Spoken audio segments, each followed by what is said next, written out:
Bukan nikel ex petinggi WTO ungkap 2 isu kontroversial RI.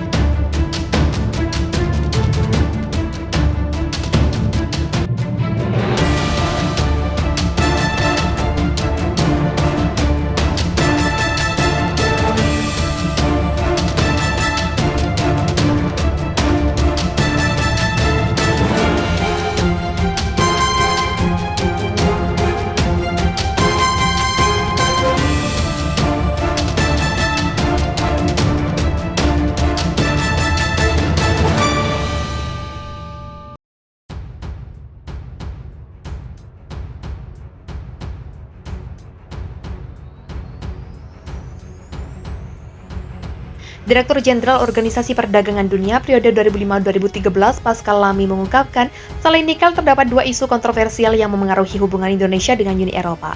2 isu yang dinilai kontroversial tersebut yakni isu deforestasi dan perkebunan kelapa sawit.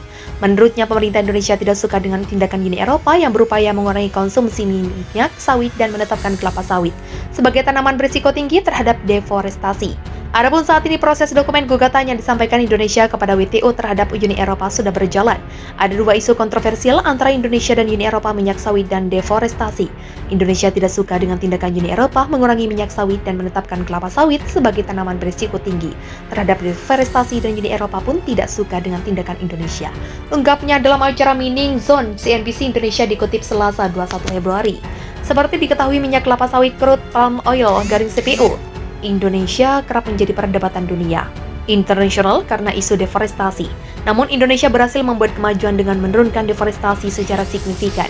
Awal mulai CPO, Indonesia tertiup angin kurang segar diawali pada laporan Times Talks pada 1 Januari 2007 bahwa organisasi PBB menilai produksi minyak sawit sebagai penyebab utama deforestasi di Indonesia, di mana pembalakan liar dan penanaman kelapa sawit lazim terjadi di 37 dari 41 tanaman nasional. Dampak dari deforestasi ini tentunya tidak kecil, mulai dari berkurangnya hutan primer, hutan yang belum pernah disentuh oleh manusia, punahnya spesies yang dilindungi, serta pemanasan global. Hal ini jelas mengkhawatirkan mengingat hutan Indonesia merupakan salah satu paru-paru dunia. Akibat hal itu, pada April 2017, Parlemen Uni Eropa menerbitkan resolusi tentang minyak kelapa sawit dan deforestasi hutan hujan. Tujuan akhirnya yakni melarang impor kelapa sawit yang tidak sesuai dengan pembangunan berkelanjutan, serta produk turunannya. Pada 2020 ke wilayah UE, resolusi tersebut juga mendesak agar minyak kelapa sawit tidak dimasukkan pada kategori bahan baku dalam program biodiesel UE pada 2020.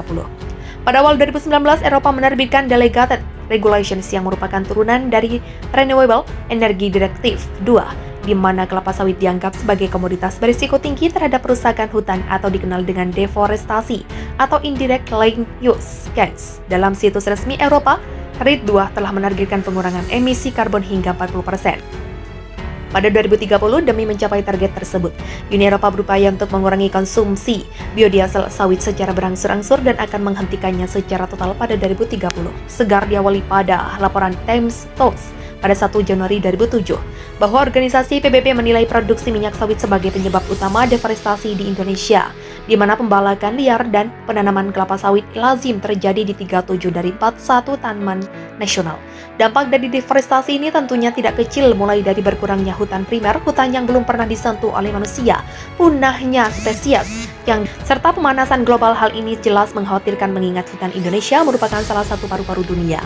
Akibat hal itu, pada April 2017, Parlemen Uni Eropa menerbitkan resolusi tentang minyak kelapa sawit dan deforestasi hutan hujan.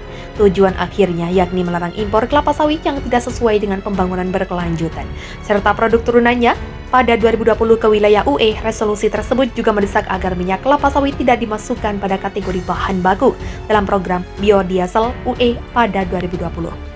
Pada awal 2019, Eropa menerbitkan Delegated Regulations yang merupakan turunan dari Renewable Energy Directive 2, di mana kelapa sawit dianggap sebagai komoditas berisiko tinggi terhadap perusakan hutan atau dikenal dengan deforestasi atau indirect land use gains. Dalam situs resmi Eropa, RED 2 telah menargetkan pengurangan emisi karbon hingga 40% pada 2030 demi mencapai target tersebut. Uni Eropa berupaya untuk mengurangi konsumsi biodiesel sawit secara berangsur-angsur dan akan menghentikannya secara total pada 2030.